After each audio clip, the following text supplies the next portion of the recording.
बात करेंगे आज के देवी देवताओं की। आज के देवी देवताओं में बात करेंगे माता लक्ष्मी की। माता लक्ष्मी हमारे जीवन में बहुत बहुत शुभ कार्य करती हैं। यदि लक्ष्मी ही ना हो, धन ही ना हो, तो सोचिए कि आप कैसे जीवन जिएंगे, कैसे परिवार चलाएंगे। इसलिए लक्ष्मी हम सबकी माता है, और माता का मतलब है कि हम माँ का सदुपयोग करें। जब आप अपनी माता को लेकर, लक्ष्मी को लेकर एक शराबी के पास जाते हैं, कहते हैं कि भैया ज़रा शराब दे दो, मतलब आप अपनी लक्ष्मी माँ को एक शराबी के हाथ में पकड़ा रहे हैं। इससे क्या होगा कि लक्ष्मी जी नाराज हो जाएंगी।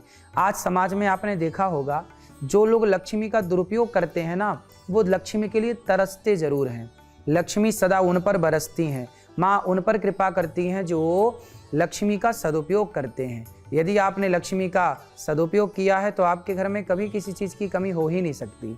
आपने ज़रूर लक्ष्मी माँ का दुरुपयोग किया होगा, इसलिए आप परेशान हैं। इसलिए शराब पी करके आप लक्ष्मी को बर्बाद करते हैं, गुटखे में लक्ष्मी को बर्बाद करते हैं, सिगरेट में लक्ष्मी को बर्बाद करते हैं, चरस अफीम गांजा में लक्ष्मी को बर्बाद करते हैं। यदि आप पैसे का इस तरह मिसयूज करेंगे तो लक्ष्मी माँ तो नाराज़ हो ही जाएंगी।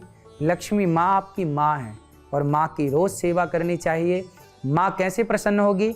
लक्ष्मी के पति हैं नारायण, इसीलिए जब आप किसी भूखे को भोजन कराते हो तो लक्ष्मी माँ बहुत प्रसन्न होती हैं कि वाह, इसने इस दरिद्र नारायण की सेवा की है, मतलब गरीब की, भूखे की। क्योंकि सबके भीतर भगवान का वास होता है, तो सबके भीतर जब ईश्वर का वास है तो कोई भूखे को आप भोजन कराएंगे तो निश्चित ही आप पर लक्ष्मी माँ प्रसन्न होंगी, लक्ष्मी बरसेगी। प्यासे को पानी पिलवा दीजिए। पहले के लोग कुआं खुदवाते थे कि भाई हमारे इस खुदवाए कुएं में कोई प्यासा पानी पिएगा, है ना, और कोई बगीचे लगवाते थे कि भाई इस बगीचे के आसपास से गुजरने वाला कोई साधु संत ज़रूरतमंद यहाँ के फल खाएगा। पहले के लोग इस तरह के काम करते थे।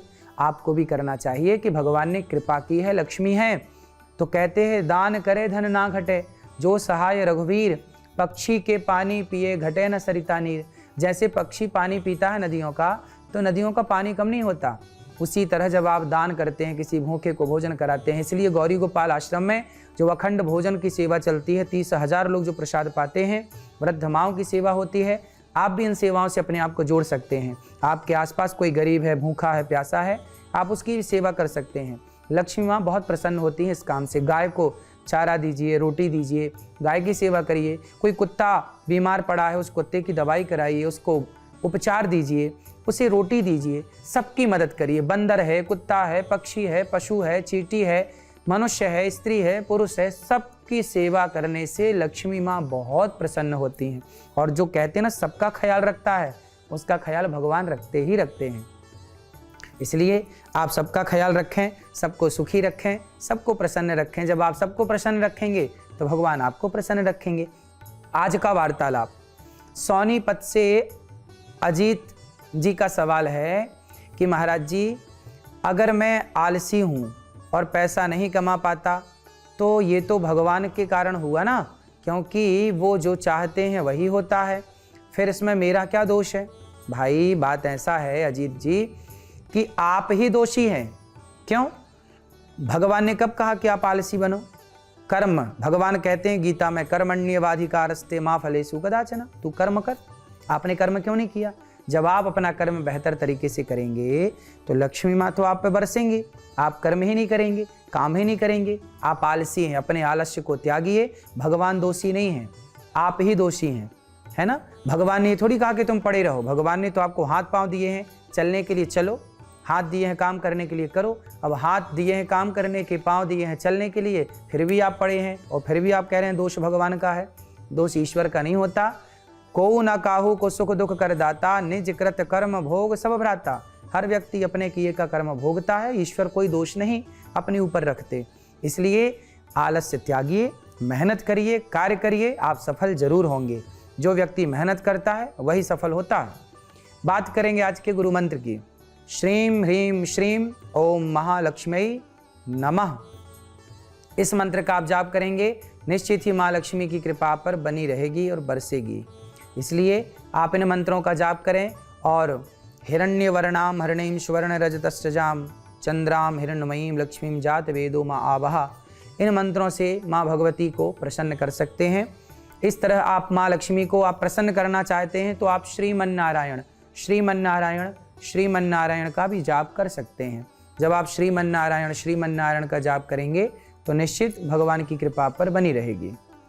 आज का लकी कॉलर नोएडा से रतन मल्होत्रा जी का सवाल है, मेरा बेटा दिन भर वीडियो गेम खेलता है, अब तक लाखों रुपए गेम में बर्बाद कर चुका है, हार चुका है। मना करने पर भी मुझसे अपनी और माँ से लड़ाई करता है, माँ से और मेरे से झगड़ा करता है, क्या करूं, कोई उपाय बताएं। बच्चा गेम खेलता है तो एक बार उसे सत्संग से जोड़िए। जब आप किसी संत से, किसी अच्छे व्यक्ति से अपने बच्चों को जोड़ते हैं तो संत इतनी पॉजिटिविटी से आपके बच्चों को भर देते हैं कि आपके बच्चे सकारात्मकता से भर जाने के कारण जितनी नेगेटिविटी है समाप्त हो जाती है। बच्चों को बोलिए वो सत्संग करें, कथाएं सुने, निश्चित आपके बच्चे का वीडियो गेम, मैंने कितने लोगों को इस बुराई से बचाया है। लेके आइए कभी बच्चों को वृंदावन गौरी गोपाल, हम बात करेंगे आपके बच्चों से, और बच्चों को सत्संग से ना जोड़ने का ये दुष्परिणाम है। इसलिए आप अपने बच्चों को सत्संग से जरूर जोड़ें और नित्य बच्चों से कहें कि सूर्य भगवान को जल चढ़ाएं, पीपल की पूजा करें, पीपल में जल चढ़ाएं, शाम को दीपक जलाएं और भगवान श्रीमन्नारायण का चिंतन करें, हनुमान चालीसा का पाठ करें, सुंदरकांड का पाठ करें, है ना, ये सब पाठ करना चाहिए। बात करेंगे कल के विषय की। कल का विषय पति पत्नी और वो यानी शादी के बाहर जो चक्कर चल रहा है, मतलब जो आपका यहाँ वहाँ का चक्कर है, वो सारे चक्कर से कैसे बचें, कैसे आपका जीवन सुखमय हो, गृहस्थ जीवन कैसे मंगलमय हो, इन विषयों पर बात करेंगे कल। तो कल का एपिसोड जरूर देखें, महाराज का मंत्र कार्यक्रम जरूर देखें और 7:20 पर TV9 भारतवर्ष पर जुड़े रहें और देखते रहें महाराज का मंत्र कार्यक्रम, क्योंकि इस कार्यक्रम में आपसे जुड़ी तमाम बातों पर चर्चाएं होती हैं।